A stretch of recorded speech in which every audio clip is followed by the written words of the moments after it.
Alright. Kamusta po? Ayan. So, day 20 na ng ating mga manok. Ito na sila, oh. Punta ba na itong isa na to? Matalon pa. Ayan. Ang takaw nila sa pagkain. Pag ganito pala ka tanda. Bilis nila maubos yung pagkain. Ayun na po sila. Lagi na lang din sila nakaupo kasi mabigat na eh. Malalaki na sila. 20 days ano. Ayan, may namatay po tayong dalawa.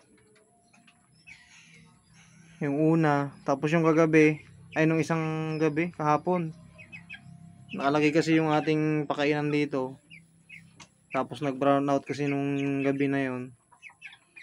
Sumuot siya sa may sako, siguro hindi niya nakita. Yun, hindi nakahinga kaya pag kakita namin nung kinabukasan, patay na.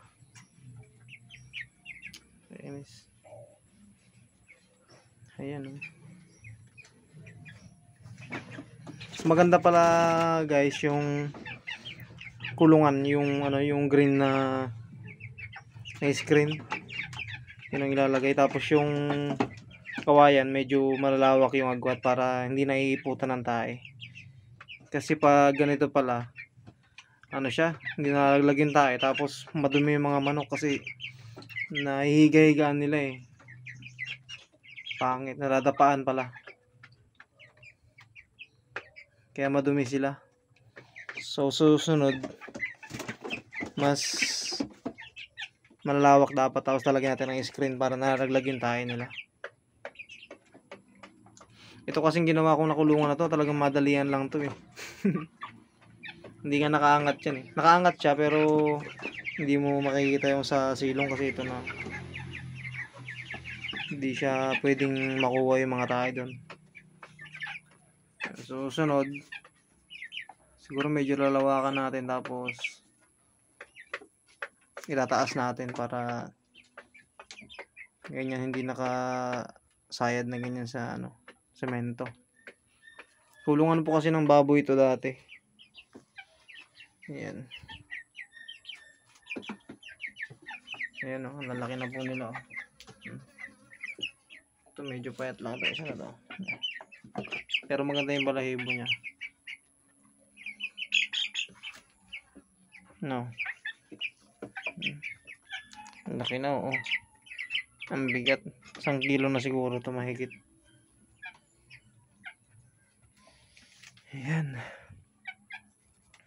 So pinapakain na po natin ay Integra 2000 or yung starter. Hindi ko po alam kung magpi-finisher pa ako.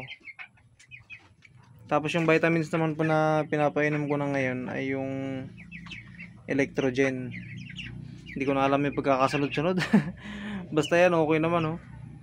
Minsan tubig, gano'n. Pinagkasalit-salitan ko lang po. 2 araw na may vitamins, 2 araw na tubig. Gano'n lang po yung ginagawa ko para makatipid. Magastos din po talaga pala mag-alaga ng manok. Lalo na pag ganito na sila kalalaki, talagang matakaw sa pagkain. Ayan. So yan, gusto natin subukan eh, baka kung may kikitain ganun. At sa susunod lalakihan na natin. So yun lang po. Day 20 ng ating broiler chicken. Like, share, and subscribe po. Salamat.